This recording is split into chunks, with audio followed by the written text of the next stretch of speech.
मित्र और उसकी पत्नी आ जाते हैं मिलने के लिए, तो हम क्या करते हैं, मित्र को भी पूरा रिस्पेक्ट देते हैं, आओ आओ भाई साहब यहाँ बैठो। उनकी पत्नी आती है, आओ बहन जी बैठो, और प्लेट ले आवे, सब्जी आप ठट्ठा के ले आवे, ले खाना खाओ, हैं बिस्कुट खा लो, चाय पी लो, कितना प्यार देते हैं। और अपनी पत्नी ने खुरकावा है, गुड़की गाल है तो, और दूसरे की पत्नी को कितना प्यार से बोल रहे हो। तो क्यों ना हम अपने घर में भी ऐसा ही माहौल बना लें। अब जैसे घर में कोई नुकसान करके कोई राजी नहीं, कोई नहीं करता, ठीक है, अनजान बालक तो कुछ भी कर दें, ना पत्नी करे नुकसान और ना ही पति कर सकता, ये तो होना हो सब वो हो जाता है। तो हमने अपने से आधे क्लेश को तो हम स्वयं अपने सोच से मिटा सकते हैं, और साथ में भगवान भी रहेगा आपके। एक बुढ़िया अपनी पुत्र वधू के साथ घनी लड़ा करती, निरीकली आ रही थी, और उसका पुत्र आज्ञाकारी था। वो आते गंदी तेरी बहू ल्यों करे है, तेरी बहू ऐसे करे है, वो आते उस बहू ने अपनी पत्नी ने गढ़ता, वह बेचारी अपना टाइम पास करी। एक दिन क्या हुआ कि कोई बहन सत्संग में जाया करती थी, और उस बुढ़िया तो बोली, अपनी सहेली तो यानी बुढ़िया वह थी, बुजुर्ग वो थी, कि चल सत्संग में चलेंगे, थोड़ा सारे दिन बहू के लड़े जा है, तेरा भी मन और सा हो जाएगा। तो वह चली गई, उन्होंने ज्ञान सुन लिया, अच्छी आत्मा थी, सत्संग का असर हो जाता है। उसने अपना नाम ले लिया, 2-4 सत्संग सुने, तो बुढ़िया में बहुत फर्क पड़ गया, परिवर्तन हुआ। एक दिन वो पुत्र वधू उसकी दूध काट के भैंस का 5-6 किलो दूध, और ऐसे ऊपर कड़ियों में एक कड़ा लटे, और ऐसे ऊपर कड़ियों में एक कड़ा, उसमें बाल्टी टांग दिया करते बिल्ली कुत्ते से बचाव के लिए दूध की। तो उसने वो प्रतिदिन टांगती थी, ऐसे ऊंचे हाथ करके नो टांगना होता था। तो वह दूध काट के ले आई पुत्र वधू, और उधर से वो उसका ध्यान दूसरी साइड हो गया, और वो नो करके एक बार तो नो कर लिया, अभ्यास सा था उसका बड़ा है, नो करके नो किया, वो उल्टी साइड तो लग गया, और वो टंग्या को नहीं, उसने सोचा टंग्या छोड़ दिया, वो छोड़ते हैं बाल्टी नीचे गिर गई, सारे फर्श पे दूध फैल गया। अब वह पुत्र वधू उस एटम बम का नहीं देखा बुढ़िया की तरफ, अकिया बेरानी के सुनावेगी। तो अब बुढ़िया बोली, बेटी कोई बात ना, आज ये हमारे बाग में ना था, इसने ठा ले, इसको ऊपर ऊपर से साफ करके और भैंस के चारे में डाल दे, कोई बात ना, ये तो अपने बाग में ना था बेटी। अब पुत्र वधू सुन होगी कि आज इस तोब में तो गोले ना लिख ले, यद बहुत मीठी बाणी बोली, ये कौन सा स्टेशन पकड़गी बुढ़िया आज यार। तो उसने आके अपनी सास के चरणों में शीश रख दिया, और कहने लगी, माता जी मेरे से भूल से होगी, मैंने जान के नहीं, अब बेटी मन मुझे पता है, ये तो होना था, दूध तो जाए लिया, ये लड़ाई शेष थी, ना दूध आवे बेटी, चाहे मैं लड़ लूँ चाहे ना लड़ लूँ। बुढ़िया ने, उस पुत्र वधू ने सोचा, या तो बोला था ठीक से, कदे वैसे कह रही हो, पहले तो उसने नहीं सोचा था कहीं या वैसे ही कह रही है छो में, और फिर उसने नहीं सोचा भी पक्का बेरा बुढ़िया का जो पटेगा, इसका बेटा आवेगा सामने। अब सामने वो लड़का आया, बुढ़िया ने कोई जिक्र नहीं कराया, कत्ती भी क्या का भी, वो खाना खा के अपने जाके पड़ के सो गया, कोई जिक्र नहीं कराया। तो बहू का भी असर हो गया, उस बेटी का भी, अपनी माँ के खूब सेवा करे हैं, खूब लत्ते धोए, यानी पहले तो वो अकड़ी रही थी दोनों, दो बुढ़िया सुनावे, बहू ना बोला तो वो काली जरूर मारने थी, होंगी तेरे पूड़े। तो ऐसे जो आधा दुखता हम आप पैदा कर ले, कोई भी हानि होनी से वह होगी, वह तो होने तरह ही वापस ना कोई करके राजी वैसे हो जाती है। तो फिर उस बात ने बतंगड़ बना लेंगे, यू काल बनवाता है। अभी 1-2 महीने पहले एक माई आई, वह कहने लगी, जी मारी टूम लिकड़ गई, यानी गहने आभूषण रखे थे एक डब्बे में बंद, और ताला लाग रहा, टूम ना पाई। मैं बोला, बहन बात सुन ले, आप किसी का नाम मत लेना घर में, किसी पर शक ना करिए, जब तो वचन पर डटेगी ये टूम कितना नहीं जा अपने आप आ जाए तेरी। ने बोली जी आपकी आज्ञा का पालन करूंगा। मैं बेटिया तो खाम का, मैंने इस दृष्टिकोण से कहा था इस दास ने कि वो जात अली, वो तो जो चोरी होनी थी होली, अब यो एक दूसरे पर शक करके दुश्मन और बन जाएंगी, एक कड़ा और काल शुरू करवा देगा। लेकिन उस बेबे ने इस दास के वचन का पालन किया। न बोले जी कत्ती जक्र नहीं किया, और उस पुत्र बद्ध से भी कह दिया बेटी कोई बात ना, महाराज जी का आदेश है, किसी पर शक नहीं करना है, ना किसी का नाम लेना, हमारी होंगी तो आ जाएंगे। अब 2 महीने पहले 3 महीने पहले की बात थी। अब चौथा दिन 5वां दिन है, उस दिन आई वह पुत्र वधु और वह पत्नी वह बहन। न्यो बोले जी वह न्यो की न्यो पागी टूम 2 तालियां के भीतर, और इस बउआ का हाथ लगी या भाजी आई कि माँ देख टूम न्यो की नो दरी इसमें, और वही डब्बा न्यो का न्यो उन तालियां के भीतर है। कल बतावा रो में चौथा 5वां दिन आकर। तो पुण्यात्माओं इस युग काल चाव है कि इनके रोज जूत बाजे, किसी भी कारण से पिता पुत्र की, भाई बहन की, और आपस में पति पत्नी की, सास बहू की, इन्होंने तो फिर आपस में फिर समाज की। इसने ये चाहता है कि भक्ति तो दूर हो जाए, भगवान का नहीं सोचे, नहीं अपने ही खड्डे में आप पड़े रहें। और परमात्मा चाहता है ये बच्चे आपसी राग द्वेष छोड़कर मेरी तरफ ज्यादा ध्यान दें, तब कल्याण होगा। अब क्या बताते हैं, पति मिलन की यानी सतलोक के मालिक कबीर परमात्मा के पाने की आपको विधि बताते हैं। सुन आत्मा चतला के, और सतपुरुष से कर ले सगाई, गुरु बिचौला बना के। आप जी की सगाई करवा दी इस दास ने सत्य पुरुष से सभी की, और सगाई होगी तो ब्याह भी होगा, और ब्याह होगा तो पति के घर भी जावांगे। और जिनका कितने सगाई ना कुछ सलसलाए नहीं है, वो तो कंवारी हैं, तो वो जाएंगी, क्योंकि वो तो यहीं रह जाएंगी, अभी यहीं रहेंगी। हाँ, लेकिन सभी को चाहिए कि अपना इस तरह प्रोसीजर अपनावे, यानी गुरु की शरण में आवे, परमात्मा से संबंध जोड़े, नाता जोड़े।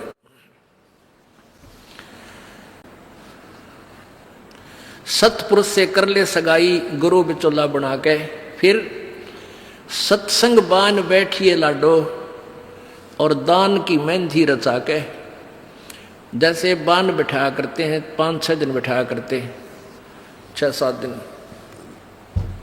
तो परमात्मा कहते हैं वहाँ वो तेल चढ़वाता है, वो बान नहीं, इस सत्संग रूपी बान में यहाँ बान बैठो, यहाँ आओ, ये राम नाम का तेल चढ़ावांगे आपके, और फिर आपका रंग रूप निकल जाएगा, यानी आपके अंदर परिवर्तन आवेगा।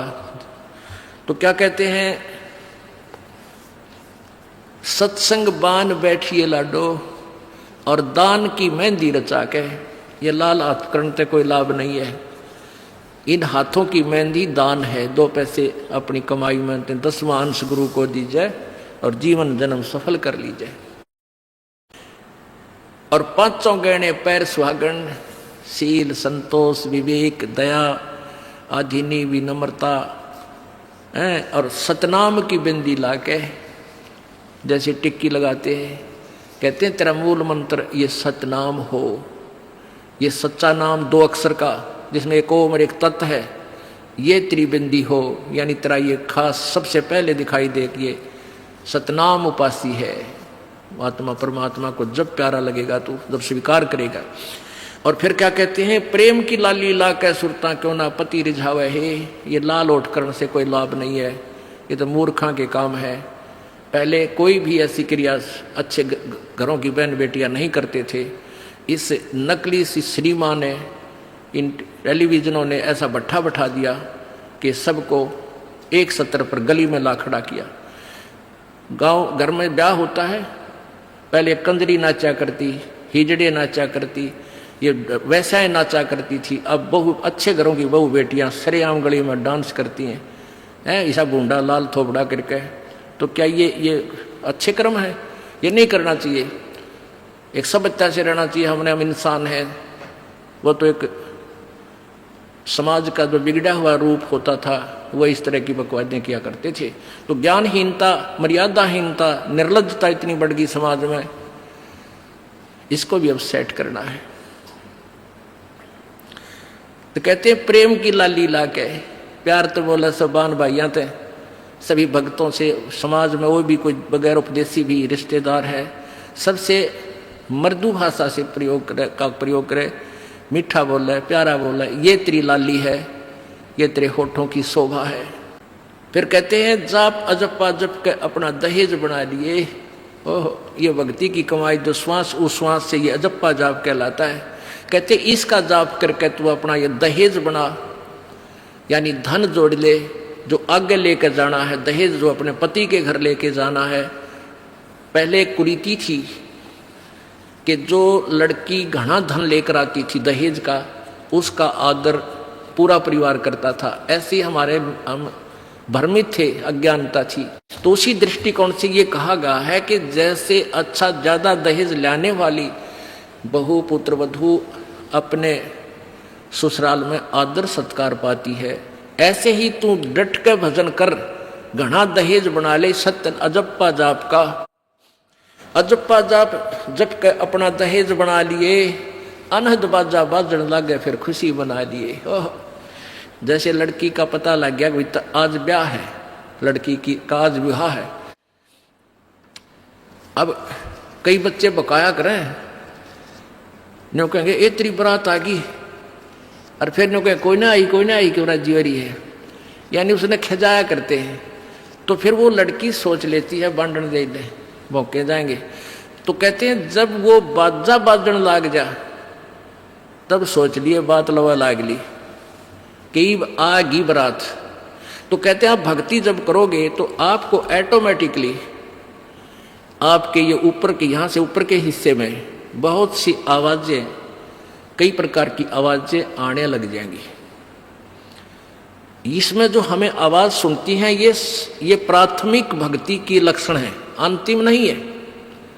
हाँ, ये भी सुननी चाहिए, सुनेंगी, आपको अवश्य सुनेंगी, ना चाहते हुए भी सुनेंगी। और कभी सुनना चाहो तो कभी 2, 4, 10 मिनट, कभी कभी डेली नहीं, कभी ऐसे कान बंद करके एकांत स्थान पर सुन लेना, आपको सारा साजबाज अंदर बाजता दिखेगा, जिसकी भक्ति इस लक्षण हो गए। कुछ एक को वैसे भी सुनती हैं जिनके पूर्व जन्म की भक्तियां होती हैं और फिर धीरे धीरे उनकी बंद हो जाती हैं, आगे कुछ नहीं सुनती, चाहे वो किसी का नाम जाप ले रखा है। तो वो तो ऐसा सुनना, ये देखना तो ऐसा है जैसे आपने बैंक में कमाई कर रही की और बैंक में पैसे जमा करा दिए, और उस बैंक की कॉपी ने कभी देखना चाहो तो खोल के देख लो। और ये दूसरे जो पंथ बताए हैं, ये साधना, इनकी नाम गलत हैं और कहते हैं ध्यान लगाओ, मेडिटेशन करो, कान बंद करके, आंख बंद करके, अंदर आवाज सुनो, शब्द सुनो। ये कोई फायदा नहीं। अब जैसे धंधा करता नहीं और बैंक में जब पूर्व जन्म की पहले की जो डिपॉजिट है 20-30 हजार, उसने रोज देखे जाने, कहा 20,000 है, और 20,000 में काम तो ना चले, फिर वो निकलवाने भी उसी में तो पड़ेंगे, वो एक दिन जीरो हो जाएंगे। वो तो जैसे आपको ये आभास होंगे किसी भी वस्तु का, जैसे हम हमारी आंखों, आपकी जो भक्ति करते हैं उनकी आंखों के सामने बहुत सी चीजें ऐसे चलती दिखाई देंगी। कभी तो ऐसा आभास होगा जैसे कोई मक्खी आ गई, कोई मच्छर जा रहा है, या कोई ऐसी कोई लाइन सी दिखाई देती है। तो ये आपकी भक्ति की कमाई है, प्रतिफल आपको दिख रहा है। और कई एकादा क्या करे हमारे भक्त, एक बहन भगत भाई आया ने बोला जी मैंने तो आंख दिखा ली, मेरी तो आंखों में डिफेक्ट हो गया। वहाँ क्या हो गया कि आगे बेरानी काला काला दिखे जा, नो देखूं जब भी दिखे, मन तक कई बार डर भी लग जाता है। और डॉक्टर का इसका ऑपरेशन करेंगे, रमा भले आदमी क्यों आंख पड़वावे, ये तेरी भक्ति की कमाई दिखाई दे रही है, तेरी जो बैंक में जमा कराए हैं वो कॉपी में दिखे तेरे को। ये तो भगवान आत्मा ने दिखेंगे बेटा, जिनकी कमाई शुरुआत हो चुकी है। देता अंजन आंजिए चश्मों में दिखंत न, बोला सचमुच में, कहा सचमुच है, फिर खुश हो गया रहे तेरा गजब भैया। तो ये जो सामने दिखाई देते घबराना नहीं। बहुत से भ्रमित हो जाते हैं क्योंकि बार बार ये दास नहीं बता पाता आपको। तो प्रत्येक सत्संग में आओगे तो कभी ना कभी हर पहलू पर विचार विमर्श दिया जाता है। तो घबराना नहीं है, ये आपकी आंखों के सामने कोई वस्तु दिखाई देगी, वो आप ही बताओगे, दास बताओगा तो तुम झूठ भी बोल दोगे। तो वो आपकी जितनी कमाई है वो अपने आप बढ़ती जा रही है, उसका लेवल बता रहा है। तो ऐसे अंदर आवाजें आएंगी, कई प्रकार की आएंगी। और उनमें से एक न्यारी आवाज आएगी, एक मुरली की आवाज आएगी, और वो मुरली, वो आवाज जो है, जो इसमें पिंड में जो आएगी, वो यहीं तक की है, ये महास्वर्ग तक की है। और जो वास्तविक धुन, वास्तविक जो आवाज है, वो इस अंड और पिंड से पार है, वो सतलोक में है। वो वहां जाकर आपको वो बात बाहर सुनाई देगी। यानी इस शरीर से एक जब आत्मा भक्ति से परिपूर्ण हो जाती है तो इस शरीर से बाहर भी हो जाती है, तो उसको सुनने के लिए ऐसी स्थिति आ जाएगी अपने आप, जैसे आपका शरीर यहाँ बाहर खड़े हो गए, और फिर वो आवाज आपको उस सूक्ष्म शरीर के माध्यम से सीधा कनेक्शन उस सतलोक से हो जाता है। वो परले पार वाली मुरली आवाज, वो धुन, वो झनकार अलग से सुनाई देती है। फिर सेकंड के बाद आप उसी शरीर में होते, आपको पता भी नहीं कि मैं बाहर गया या अंदर ही था। वो बहुत बाद में जाके बहुत लेटेस्ट स्टेज पे ऐसा होगा, पर ऐसा हो या ना हो, आप जैसे दास बताओ, ये खुराक खाते रहो, रोग कटेगा, ये साधना करते रहो। तो क्या बताया है, जाप अजप्पा जप के अपना दहेज बना लिए, और ये अनहद बाजा बाजन लागे फिर खुशी मना लिए। फिर मान लिए खान तेरी भक्ति चल पड़ी, निकट लागली बात आगे लेने, और यानी बरात आगी। आवे ब्रहा कबीर लेने खुश होकर चालिए, और प्रेम की बारिश होने लागे फिर मलमल नहा लिए। जैसे आपने कल सुना था, बिना प्रेम पावे नीचे करोड़ समाधि ला। होय होय, जैसे सूरज के आगे बदरा ऐसे कर्म छयारे, प्रेम की पवन करे चित मंजन झलके तेज नयारे। प्रेम की पवन, परमात्मा के प्रति इतना प्यार उमड़ उमड़ का आपके हृदय में रह के, जरा सी बात मालिक की चले आंखें भरे आऊं आपकी, कुछ दिन में ऐसी स्थिति आ जाएगी। तो ये प्रेम की पवन चलेगी। जैसे सूरज के आगे बादल होते हैं तो सूर्य का प्रकाश निष्क्रिय हो जाता है, और जब हवा तेज चलती है बादलों को इधर उधर फेंक देती है तो सूर्य का प्रकाश जो का तो सामने चमक रहा होता है। ऐसे परमात्मा और अपने बीच में, आत्मा के बीच में पाप कर्मों का ग्रावा यानी बादल छाया हुआ है। इस प्रेम की यानी सब भक्ति जो क्रिया आपकी होंगी, दान करता आदमी को इतनी खुशी होती है उस दिन कोई ठिकाना नहीं। और 10 रुपये चोरी कर ले, आत्मा खुश नहीं हो सकती, चाहे 20 लाख चोरी कर ले। और 10 रुपये, 20 रुपये, 1000 रुपये, 2000 रुपये आप दान करने की चेष्टा करते हो, पहले उमंग भर लेती है, और दान करे पाछो तो न्यारी खुशी होती है। तो ये तो क्या बताते हैं, ऐसे जो सब क्रियाएं आपसे कराई जा रही हैं, इनका उद्देश्य है कि आप में इतनी विनम्रता, इतना प्योर हेरिटेड हो जाओ आप कि मालिक के प्रति जरा सी भी चर्चा चले आँखों में पानी आने लग जा, गदगद हो जा। कहते हैं प्रेम की पवन करे चित मंजन फिर झलके तेज नयारे। तो यहाँ क्या बताया कि प्रेम की बारिश होने लगे फिर मलमल नहा लिए। यानी ये लक्षण बता रहे हैं, एक भक्त में रह रहकर ऐसे लक्षण आ जाएंगे। एक बुढ़ा आवे मेरे पास, नाम ले रखा उन्होंने साल भर से। वो कहता है जी मैं नाम जपन लागू, मैं रोने लग जाऊं, मेरा रोना बंद कर दिया। राम तो रोना शुरू करवावा तो बंद करवाना आवे, ये तेरे भाग जा गिरे भले आदमी, नो कहना शर्म आवे, लोग नो कहीं अच्छा आदमी नाम लेने लगे तो माई लोग की सुनेगा तुम्हारी सुनेगा, नो बता। तो इसे ओपन कर्मी प्राणी है, बुढ़ा आदमी 65 साल का होगा, भगवान का नाम मिल गया, पिछले संस्कार से ही होता सारा कुछ। और ईब नो कह नाम लेने लागू, मैं तो रोने लग जाऊँ। अरे तेरा जी भगवान ये सब ने देसा रोना हमारे भगता ने, आँखें में पानी आवे, मालिक की चर्चा हो, ना द्वेष हो, ना राग उठे, ना कोई चोरी करने जी करे, ना कोई जारी करने जी करे, ना बुराई मन में आवे, ये ऐसा जो धुन लग जा। फिर कहते हैं सार शब्द का सुरमा गा लिए जब पति न भावे। सार शब्द यानी जो असली मंत्र आपको दिया जाएगा वो सुरमे जैसा होगा, वो एक न्यारी आपकी जो है ना पहचान बनेगी, उस पर न्यारी जो है ना अलग से आपकी एक और सुंदरता बनेगी। यानी परमात्मा को आप और उस मंत्र सहित और अच्छे लगोगे जिनके पास ये तीनों मंत्र होंगे। कहने का भाव ये, आदिनी की मांग भरा ले तो चलिए नाड़ झुका के, विनम्रता, अभिमान खत्म हो, विनम्रता आवे और सबके साथ प्यार से बोले, आकड़ नहीं पाड़े। ये लक्षण हो जाने चाहिए आपके अंदर। आदिनी की मांग बरा ले, ये जो मांग आप सिंदूर डालते हैं, ये आदिनी तेरी मांग है। और चलिए नाड़ झुका के, यानी नम्रता से रहना, नाड़ झुका के चलना, नम्रता से पेश आना। और संत समागम बरात तेरी तन ले जावेगा ब्याह के। अब ये सत्संग रूपी बारात है, आत्मा को यहीं से श्रृंगारा जाता है, यहीं से इसको तैयार किया जाता है, ज्ञान सुनाया जाता है।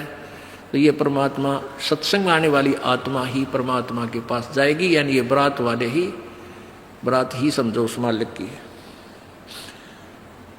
संत समागम बारात तेरी तन ले जावेगा ब्याह के। सुरत नृत है डोली तेरी, सुरत और नृत ये आत्मा इनके साथ चलेगी। और बैठ सुन शिखर में जाकर, यानी सतलोक में जाकर बैठ जा। और मकर तार का खेल कांगना अलल ध्यान दचा के। अब कांगना खेलते हैं ना, जैसे यहाँ एक मोटा बांध जा, दूसरा मोटा बांध जा रहे नाड़ा, और कई गांठ ला दें, फिर नो कहेंगे पूरा देवर खोल लेगा इसने, कांगना खेल रहेंगे ना खुल जा, उपरण के फंड होया करना लंबा चौड़ा सिस्टम। तो परमात्मा कहते हैं अब मकर तार का खेल कांगना, छूट ना जा आते हैं, छूट गया वो हार जाएगा। तो उस मकर तार का ऊपर से जब आत्मा यहाँ से चलेगी, परमात्मा कई तरीके से इसको, कहीं किसी स्थान पर किस तरीके से आपने जाना है, तो आप कभी एक आध बार कभी ध्यान वैसे ही कुदरती लग जाता है, बैठ जाते हैं, कभी आंखें खुली है तो भी बंद हो जाती हैं। और कई बार ऐसा होगा कि एक मकड़ी के तार जैसा आपको लंबा स्ट्रेट, बहुत, उसका कोई और छोर आप नहीं देख सकोगे, ऐसा तार सा नजर आएगा, उसको मकर तार कहते हैं। उसके साथ लग कर आत्मा, जैसे मकड़ी उस तार को पकड़कर ऊपर चढ़ जाती है, ऐसे वो मकर तार का आपको दिखाई देगा जब चलेगी यहाँ से आत्मा संसार छोड़कर। तो एक मकर तार का मार्ग आपको मिलेगा, उसके साथ चलना, उसको छोड़ना नहीं, तो उधर नहीं जाना, नहीं तो मार खा जाएगी। तो ऐसे वो कांगड़ा खेलते हैं, जब दोनों और दाव लगा देते हैं, तू खोल गया तो तू हार गया, हारगी। तो ऐसे अपने अपनी जबरदस्ती से उसको पकड़ लेना है, उस मकर तार के, उस मकर तार को। मकर तार माने मकड़ी का तार। ऐसा एक रास्ते में आपको ये गाइडलाइन होगी कि इसके साथ साथ चल, भ्रमित ना होना सतलोक जाने के लिए। वो कुछ समय, कुछ स्थान तक मकर तार है, उसके बाद फिर परमात्मा का अलग से मार्ग है। सुरत नृत्य है डोली तेरी, बैठ सुन शिखर में जाके, मकर तार का खेल कांगना अल्लल ध्यान दे जाके। ओए होए, एक एक वाणी का आधा हिस्सा भी इतना जबरदस्त भर रखा भगवान ने। अब अलल पंख, अलल ध्यान दचा के, एक अलल पक्षी होता है, उसको अनल भी बोलते हैं। अनल, अनल माने वायु, यानी वो आकाश वायु में ही रहता है, ऊपर नीचे नहीं आता। वो अंडे भी ऊपर ही दे देती है वो अलल पक्षी मादा, और उन अंडों को हवा में छोड़ देती है, और ऐसे स्थान पर अंडे देती है, पैदा करती है कि नीचे केले के बन हो, केले के बन। तो केले कैसे फंसे रहा कर, केले के बना बनो आपस में बहुत लंबे लंबे बढ़ जाते हैं। तो वहाँ आकाश से वो अलल पक्षी बहुत लंबा चौड़ा होता है, वो कम से कम भी सैकड़ों फुट लंबा और 50 फुट की चौड़ाई होती है। इतने बड़े बड़े पर होते हैं उसके, बहुत जबरदस्त लोहे के तौ की तरह, और पंजे होते हैं जैसे नो चिमटिया की तरह, खुर जैसे बहुत जबरदस्त नाकुल्ले, बहुत मजबूत, और 4 पैर होते हैं उसके, पक्षी होता। तो वहां से अंडे छोड़ देती है भगवान वाला है। अंडे नीचे आते हैं हवा की घर्षण से, वो परवरिश को, यानी वो पक जाते हैं। और केले के अच्छे भारा भारा अंडे होते हैं, वो 2-2 दड़ी के, और ऊपर तो 1-1 दड़ी के, 5-5 किलो के, और ऊपर तो आते ही वो केलों के पत्तों पर आकर गिरते हैं। उन केलों को तोड़ते हुए सपीटते नीचे आते हैं। तो केलों पर गिरने से, उन केले पर गिरने से, उन पेड़ों पर, तो उसकी स्पीड कम हो जाती है, और तो केले को तोड़ता हुआ वो आसानी से आकर नीचे पड़ता है, और पड़ के फूट जाता है, उसमें से बच्चा निकल जाता है। वो बच्चा वहां फिर उस वन में घूमता है, फिरता है, चारा चरता है, और फिर कुछ दिनों में वो उड़ने लग जाता है, यानी परिपक्व हो जाता है, वो प्रफुल्लित हो जाता है और वो उड़ उड़ कर देखता है, काफ़ी दूर तक उड़ता है, फिर वापस आ जाता है, साल 2 साल तक वही रहता है उस वन में। उन पक्षियों के साथ भी घूमता है, अपने मित्रों के साथ जो दूसरे पक्षी होते हैं, अन्य जीव जंतुओं के साथ भी घूमता है, लेकिन उनमें उसकी मित्रता नहीं रहती है, क्योंकि उसको पता होता है कि मेरे माता पिता ऊपर हैं, यहाँ नहीं है। पुण्यात्मा, ये बहुत ही उत्तम ज्ञान है और छुपा हुआ ज्ञान था, ये तत्व ज्ञान है। इसको समझाने के लिए बहुत से उदाहरण आपके समक्ष पेश करने पड़ते हैं ताकि आत्मा अपने परमात्मा की तरफ आकर्षित हो जाए। आपने कैसे रहना इस संसार में, ये अलल पक्षी के बच्चों की तरह। अब वो यहाँ आए, यहाँ आसपास उस वन में पक्षी पशुओं के साथ रह रहे हैं, लेकिन उन एक पल भी वहाँ जाने को नहीं बोलते कि एक बार हम उड़न जोगे हो जावा, उसी दिन भाग जावांगे यहाँ से, हम जवान हो जावें तो उसी समय चल पड़ेंगे। तो जब वो युवा हो जाते हैं और खूब उड़ने योग्य हो जाते हैं तो चलते समय कहते हैं 5 हाथियों को वो पक्षी, अलल पक्षी ऐसे लटका, क्योंकि उन केड़ों के वन में हाथी के भी झुंड के झुंड होते हैं, वहाँ होते थे पहले समय में, तब बने ना रहे, तो वहाँ झुंड के झुंड हाथी होते हैं, नो एक दूसरे के सट के चला कर सैकड़ों की संख्या में, कई झुंड है। तो वो अलल पक्षी उनके ऊपर झपट्टा मारता है और उसके इतने तेज वो होते हैं 1.5 फुट के पंजे, और उनको ऐसे फंसा लेता है चारों हाथियों को, 4 हाथियों में, और 5वें ने नोक मुंह के साथ। कहते 5 हाथियों को उठाकर वो अलल पक्षी आकाश में चला जाता है अपने माता पिता के पास, और फिर उनका आहार लेकर जाता है, वो आहार उससे उनसे करते हैं।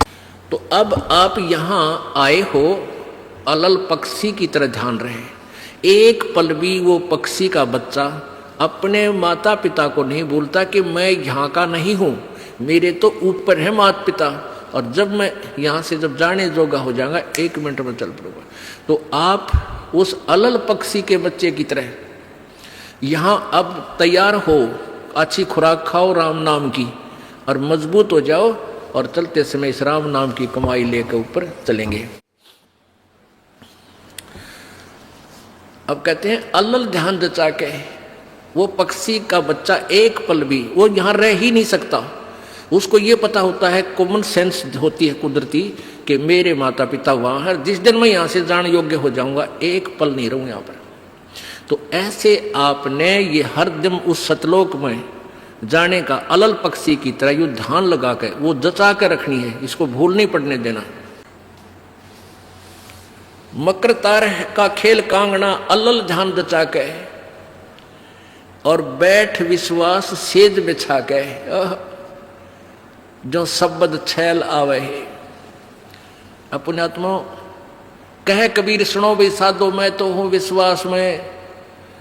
जो क्रिया जो साधना आपको बताई जाती है, वो साधना वो है जो सब सदग्रंथों में प्रमाणित है, और वो है जिन महापुरुषों ने परमात्मा पाया उन्होंने भी यही क्रियाएं की। तो आप एक विश्वास रूपी सेज पे, जैसे दुल्हन होती है अपने पति के इंतजार में वो बैठ जाती है, तो ऐसे ही कहते तू अपना विश्वास रूपी सेज बिछा के इंतजार कर उस परम पिता के आने की। विश्वास तेरी सेज है, यानी तेरा विश्वास है तो मालिक आवेगा, और विश्वास नहीं है तो वहां से चला गया कि तो फिर पति कहाँ मिलेगा। कहने का भाव ये है कि डगमग नहीं होना है, अपना विश्वास दृढ़ रखना। जो बताया गया ये विधि और यही भक्ति आपको परमात्मा मिलाएगी। यानी शब्द छैल का अर्थ है वो अविनाशी परमात्मा, शब्द अर्थ अविनाशी को कहते हैं। अविनाशी परमेश्वर तेरा पति तुझे वहां लेने आएगा, और इस प्रकार हम परमात्मा पाएंगे। बोलो सतगुरुदेव। परम पिता परमेश्वर सर्व सृष्टि रजनहार कुल मालिक कबीर देव कबीर साहब अल्लाहु अकबर, ये वो समर्थ परमेश्वर हैं जो इस प्राणी को काल के जाल से छुटवा सकते हैं।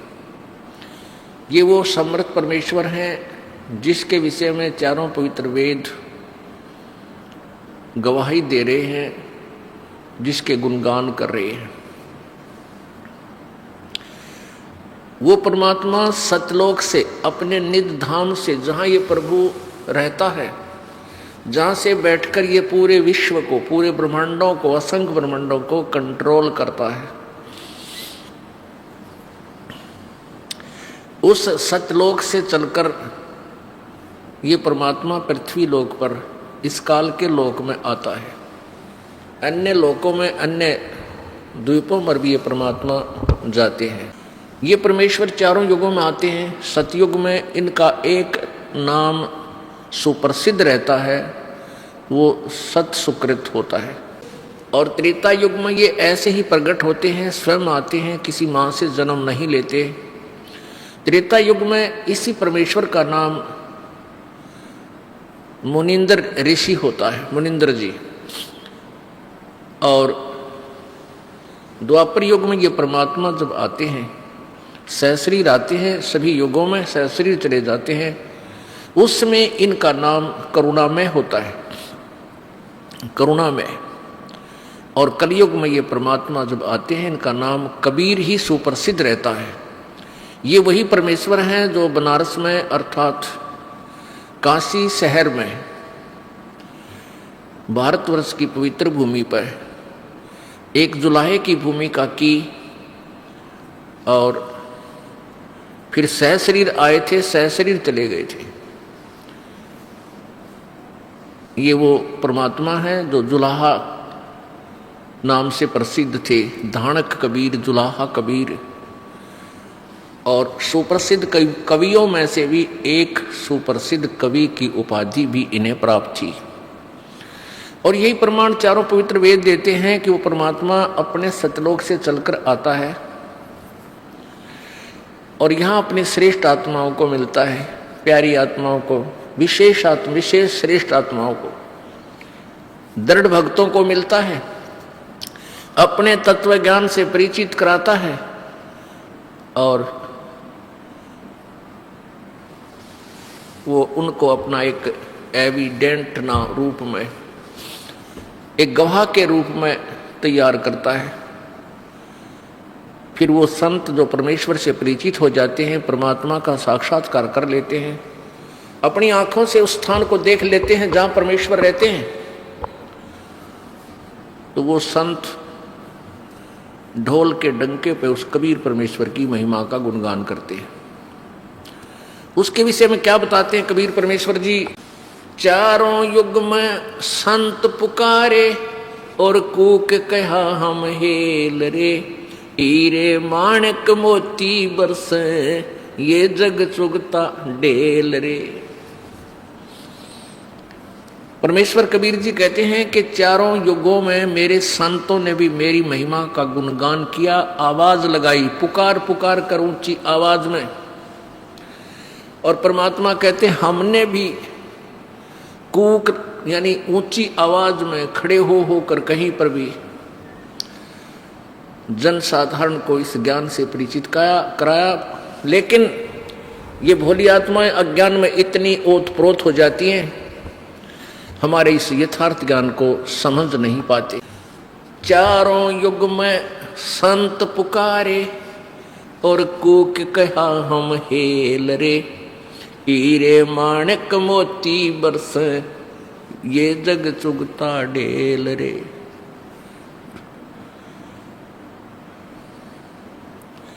परमेश्वर जी कहते हैं कि चारों युगों में मैं आया और मैंने अपनी प्यारी आत्मा जो विशेष पुण्य आत्माओं थी उनसे मैं मिला, उनको अपनी सतलोक की महिमा से परिचित कराया और फिर उन्होंने मेरी महिमा का गुणगान ढोल के डंके पर किया। अपनी आत्माओं, हमने सबसे पहले भगवान पहचानना है। इस काल भगवान ने परमात्मा को भुला दिया, उस परमेश्वर को भुलाकर अपने आप को यहाँ सर्व ब्रह्मांडों का मालिक सिद्ध कर दिया। और परमेश्वर की प्यारी आत्मा आदरणीय कबीर गरीबदास साहिब जी जो परमेश्वर कबीर जी से परिचित हुए, उनके यथार्थ स्थान सतलोक को देखा, उनकी महिमा से परिचित हुए, तब क्या कहा? मुल्ला माया मग में बैठी, अंसा चुन चुन खाई, ये ज्योत स्वरूपी कहे निरंजन, मैं ही करता वाई। अब ये ज्योति निरंजन काल अपने आप को मालिक मानता है कि मैं ही प्रभु हूं और कोई भगवान को ना। तो यही परमात्मा के विषय में कभी गरीबदास साहिब जी कह रहे हैं कि ये काल और इसकी पत्नी दुर्गा, ये मुल्ला माया, इन सभी जीवों को भ्रमित रखते हैं, और ये काल 1,00,000 मानव श्रीधारी प्राणियों को खाता है। मुल्ला माया मग में बैठी, अंसा चुन चुन खाई, ये ज्योत स्वरूपी कहे निरंजन, मैं ही करता वाई। एक न करता, दो ना करता, 9 ठहराए वाई, ये 10वां भी धुंधर में मिल जा, सत कबीर दुहाई। क्या बताते हैं गरीबदास साहिब जी के इनने एक भी कर्ता बना साधी, एक कर्ता को भी फाइनल नहीं मान्या, 9 ठहरा दिए। 9 अवतार, 9 भगवान, और 10वां अवतार और आवेगा, 10वां अवतार और आवेगा, निकलंक नाम तय, कलयुग के एंड में, कलयुग के अंत में। और उस समय ये कृतघ्नी प्राणी हो जाएंगे, सभी भक्ति से दूर होंगे, व्यभिचारी, मांसाहारी और जालिम जुल्म बेहया, कोई शर्म नहीं रहेगी, कोई लाज नहीं रहेगी, सरेआम दुष्कर्म करा करेंगे, बिल खोद करा करेंगे, कच्चा आहार करा करेंगे। एंड ऑफ द कलयुग में जमीन उपजाऊ नहीं रहेगी, 4.5 फुट तक जमीन का उपजाऊ अंश खत्म हो जाएगा, यानी 3 हाथ, लगभग 4.5 फुट तक उपजाऊ अंश जमीन का समाप्त हो जाएगा। कोई भी फलदार वृक्ष नहीं उगेंगे, ना कोई फसल होया करेगी, और वर्षा नहीं होया करेगी। प्रदूषण इतना हो जाएगा कि वर्षा ऐसे होगी जैसे ओस गिरा करे, और सभी प्राणी कच्चा ही गोश्त मांस खाया करेंगे। उसमें लास्ट ऑफ द कलयुग, एंड ऑफ द कलयुग में, कलयुग के अंत में 20 वर्ष की आयु मनुष्य की रह जाएगी, मानव की। और उसमें से 5 खंड बताए हैं सूक्ष्म वेद में, यानी 15 वर्ष की आयु में जन्म भी हो लेगा, जवान भी हो लेगा, और गर्भारी भी हो लेगा, और मृत्यु को भी प्राप्त हो लेगा। 5 वर्ष की लड़की को संतान होनी प्रारंभ हो जाया करेगी, और सभी प्राणी बहुत ठगने से हो जाएंगे, 1.5-2 फुट के आसपास इनका कद रह जाओ। उस समय ये कृतघ्नी प्राणी इतने हो जाएंगे, बहुत घने। उस समय कुछ एक पुण्यात्मा रहेंगी जो तब भी भगवान से डरने वाली होंगी। वो होंगे ऐसे ही मांसाहारी भी होंगे, लेकिन जगह भगवान की अवश्य होगी। वो कौन होंगे? जो अब इस कलयुग में, अब ये भगवान का मार्ग हजारों वर्षों तक चलेगा। जो पुण्यात्मा इस मार्ग पर लगेंगी, भक्ति करेंगी और आजीवन मर्यादा में रहे, वो तो सतलोक चले जाएंगे। और जो जिनके पैर फिसल गए, नहीं पार हो पाए, वो फिर ऐसे इस कलयुग में मनुष्य के जन्म प्राप्त करते रहेंगे। इतने दयालु हैं ये परमात्मा।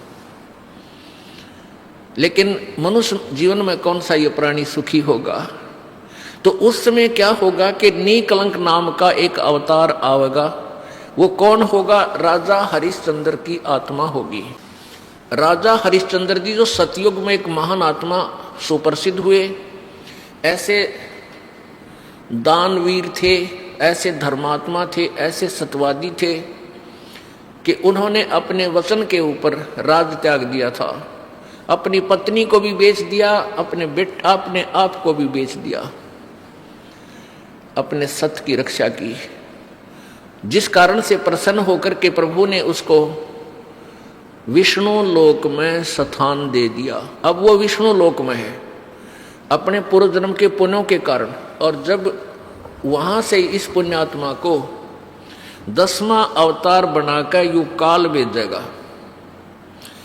यो गीता जी में कहता है कि मैं अपने अंश अवतार रचता हूं और फिर उनमें प्रवेश करके सारा काम करता हूं। इसलिए गीता जी अध्याय नंबर 4 के श्लोक नंबर 5 और 9 में कहा कि अर्जुन, तेरे और मेरे बहुत जन्म हो चुके हैं, तू नहीं जानता मैं जानता हूं। फिर कहता है 9वें श्लोक में कि मेरे जन्म और कर्म अलौकिक हैं। अब कर्म कैसे अलौकिक हैं? श्री कृष्ण में प्रवेश करके महाभारत करवा दी, युद्ध करवाया। ओह, परशुराम का जन्म दिया, परशुराम में प्रवेश करके अक्षत्रियों को मार डाला और पाप परशुराम का रख दिए सारे। ऐसे ही राजा हरिश्चंद्र जी को नीकलंक नाम से संभल नगरी में विष्णुदत्त शर्मा के घर पे इसका जन्म होगा 10वें अवतार का। 10वां अवतार जो होगा संभल नगरी में, और विष्णुदत्त शर्मा नाम का एक ब्राह्मण होगा, उसके घर पे जन्म होगा। और वो विशेष अलग से ही वैरायटी का बालक होगा, उसका उन अन्य से तगड़ा शरीर होगा, क्योंकि वो स्पेशल भेज रखा होता है तो। और उसकी लंबी तलवार होगी, इन कृतघ्नी प्राणियों को ऐसे काटेगा न जैसे या करेन गेहूं काटा करे, ऐसे काटेगा न बुरी तरह इनको खत्म करेगा। फिर क्या होगा? उन प्राणियों को बख्शा जाएगा जो उस समय भी भगवान से डरने वाले होंगे। इतना प्रदूषण उस समय क्या होगा? फिर परमात्मा अपनी मेहर से, पुण्यात्मा, एक तो परमात्मा ने विधान बना के छोड़ दिया, तो विधान जो भगवान ने बनाया है उसके ऊपर ये साइंटिस्ट अपना अनुभव करके थोड़ी रिसर्च कर लेते हैं और फिर वो भगवान को रिजेक्ट करना प्रारंभ कर देते हैं। ये इनकी महाभूल है। अब पीछे कई वर्षों से रट्टा लगा रखा था कि प्रदूषण इतना बढ़ गया, ग्लेशियरिन खत्म होगी, बर्फ नहीं पड़ेगी। अरे कई इतनी बर्फ गिर दी बिना गिनती की, वो न्यो का न्यो प्रदूषण है, न्यो का न्यो सारा सौदा है, डूंडा उठा दिया। तो भगवान की अपनी विटो पावर न्यारी है। तो क्या होगा? कलयुग के एंड में इन सभी को नाश करेगा, ऐसी दुष्ट आत्माओं को काटा जाएगा, खत्म करेगा। उसके बाद जो पुण्य उस समय थोड़ी बहुत आस्था भगवान की जिनमें होगी वो शेष बचेंगे। फिर बहुत जबरदस्त वर्षा होगी, और वो पहले वर्षा प्रारंभ होगी बहुत ज्यादा, वो व्यक्ति वहां से खिसक जाएंगे, मैदानी स्थान छोड़कर पहाड़ों पर चले जाएंगे। बहुत सैकड़ों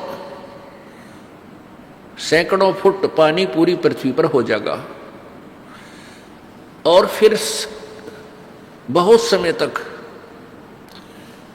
ये पानी धीरे धीरे ये जल सूखना शुरू होगा, और जो जमीन का अनउपजाऊ अंश था वो जल के कारण ऊपर आ जाएगा, और फिर धीरे धीरे वो सूखेगा, सारा पानी जल सूख के फिर उसमें जंगल हो जाएगा, पूरी पृथ्वी पर वन हो जाएगा, पेड़ पौधे बहुत ज्यादा उग जाएंगे, और फिर पर्यावरण का परिवर्तन फिर होगा।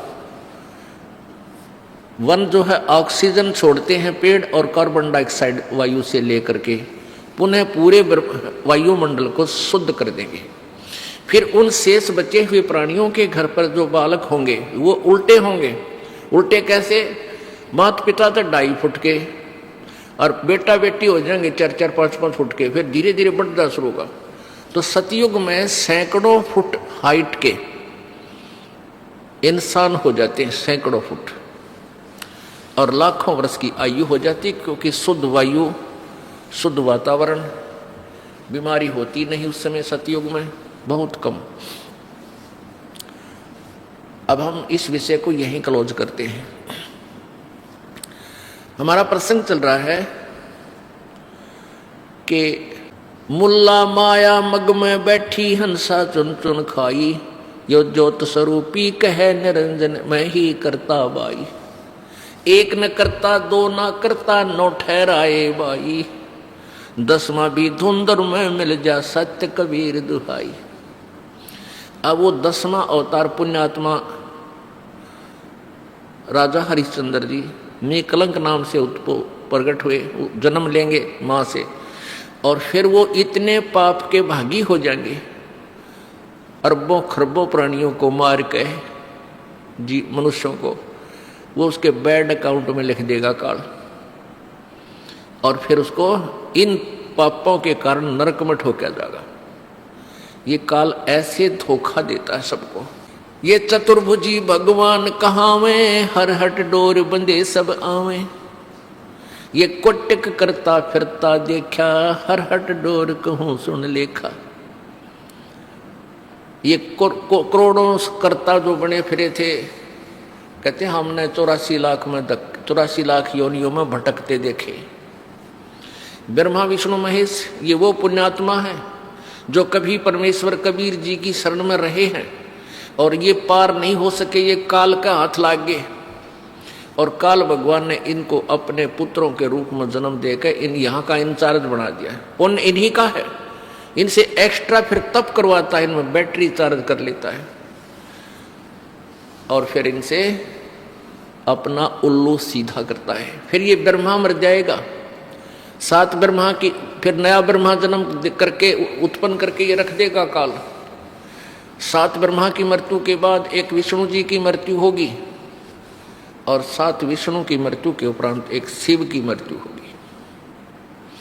और जो अब वर्तमान में ब्रह्मा विष्णु महेश चल रहे हैं, ये 84 लाख योनियों में चले जाएंगे, साधारण प्राणी बन जाएंगे, और नई पुण्यात्माओं को इसी पद पर विराजमान कर देगा।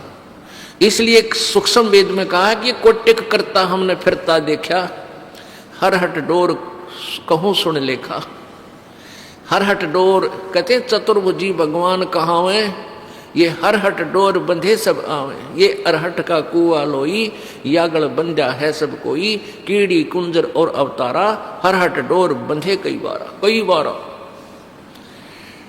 हर हट डोर किसे कहते हैं? पहले पुराने समय में सिंचाई का साधन, किसानों के पास एक कुआं होता था, कच्चा कुआं खोदते थे, बहुत गहरा होता था। उस कुएं के ऊपर एक पक्का स्ट्रक्चर बनाते थे दूरी से, और उसके बीच में एक पुली लगाते थे, एक पुली, और उसके ऊपर एक चैन डाल देते थे जो नीचे जल तक जाती थी। उस चैन की चौड़ाई लगभग 1 फुट होती थी।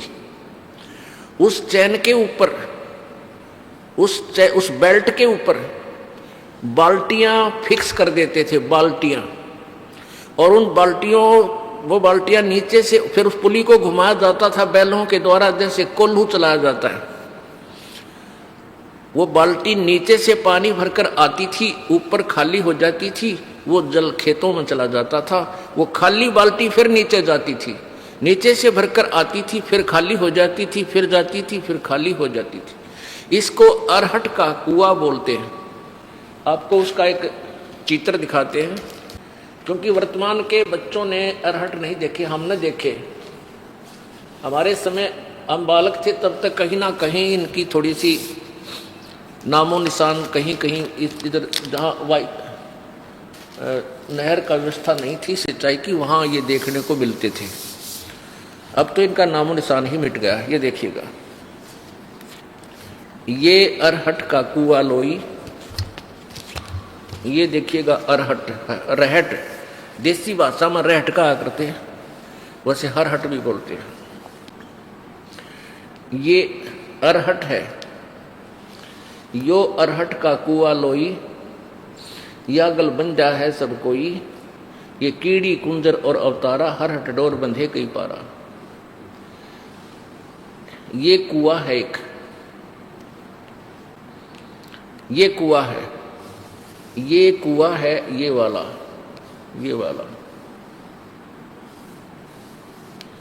इसकी साइड एलिवेशन दिखा रखी है, तो सोच लो भी इससे काट के। और ये है एक पुली, ये व्हील सा होता था, इसके ऊपर ये चैन लटक रही है, ये वाली। और इसके ये बाल्टियां फिक्स कर रखी हैं, और ये ऐसे चलता था तो ये यहाँ से पानी भरकर, ये पानी से भरकर ऊपर आती है और यहाँ खाली हो जाती है। यहाँ से ये जल खेतों में चला जाता है और ये फिर ऐसे आ जाती हैं, फिर यहाँ से भरकर फिर आती हैं, फिर खाली हो जाती हैं, फिर आती हैं, फिर खाली हो जाती है। ये चक्कर चलता रहता है। ये जन्म मृत्यु का चक्कर बता रहे हैं परमात्मा कि ये अरहट का कुआ लोई, यागल बंजा है सब कोई। कीड़ी यानी चीटी और कुंजर माने हाथी। कीड़ी कुंजर और ये अवतारा, ये ब्रह्मा विष्णु महेश जैसे, और इनके आगे अंश अवतार राम कृष्ण जैसे। कीड़ी कुंजर और अवतारा हर हट डोर बंधे कई बार मर लिए जन्म लिए ये थारे भगवान। ये चतुर्भुजी भगवान कहावे, हर हट डोर बंधे सब आवे। ये कोटिक करता फिरता देखा, हर हट डोर कहूं सुन लेखा। अब यह फिर समस्या आ जाती है कि ब्रह्मा विष्णु महेश भी मरते हैं। ओहो पुण्यात्माओं, परमात्मा कबीर जी और तथा उनसे परिचित महापुरुषों ने पहले ही ये ज्ञान ठोक कर कहा है, लेकिन उनकी उस अमृतवाणी को इन चतुर प्राणियों ने, इन नकली संतों, ऋषियों और महर्षियों और गुरुओं ने, मंडलेश्वरों ने रिजेक्ट करवा रखा था हमारे से, ये कहकर के कबीर अनपढ़ था, अशिक्षित था, और ये सभी संत अशिक्षित हैं, अशिक्षित थे। अक्षर ज्ञान नहीं था, इसलिए ये वेदों और गीता के बारे में, पुराणों के विषय में नहीं जानते। ये झूठ बोलते हैं, ये गलत कहते हैं कि ब्रह्मा विष्णु महेश नासवान है। हाय हाय, तो उस समय तो नकलियों का दाव लग गया। अब मानव समाज शिक्षित है, वही सदग्रंथ जिनके विषय में परमेश्वर पहले बताया करते थे आज हमारे पास उपलब्ध है, और वो इन्हीं नकलियों द्वारा अनुवादित भी हैं। चलो संस्कृत में होते शायद हमारे ना भी सूतमा हो, ये आप अनुवाद भी करके, और फिर भी इनकी बुद्धि ने काम ना किया। कहते हैं सतगुरु बिन काहु न पाया ज्ञाना, जो थोथा बुछड़े किसाना, गुरु बिन वेद पढ़े जो प्राणी, और समझे न सार रहे अज्ञानी। ये सारे अज्ञानी थे जिन्होंने आज तक हमें ये नहीं बताया कि ब्रह्मा विष्णु महेश नासवान है, इनका जन्म मृत्यु होता है, इनके माता पिता भी हैं। तो ये सारे मंडलेश्वर अज्ञानी थे, यानी पुराण ज्ञानहीन भी थे, वे वेद ज्ञानहीन भी थे, गीता जी ज्ञान भी वो नहीं जानते थे, गीता जी को भी नहीं समझ सके। वो अज्ञानी हमें मूर्ख बना गए।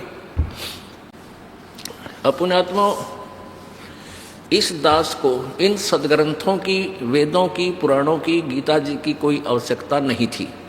आवश्यकता का तात्पर्य ये नहीं है कि ये रिजेक्टेड है, नहीं। इनमें वर्णित ज्ञान हमारे परमेश्वर ने हमारी सिंपल लैंग्वेज में, साधारण भाषा में लिख रखा था, और जिसका हमें पूर्ण विश्वास था, है और था और रहेगा कि हमारे परमेश्वर ने और हम उनसे संबंधित जिन संतों ने जो भी बात कही है वो सारी सच्ची है, और वेदों और पुराणों की वाली ही है। इनसे जो वेदों और पुराणों में ज्ञान नहीं है वो भी परमेश्वर कबीर जी की वाणी और उनके प्रत्यक्ष दृष्टा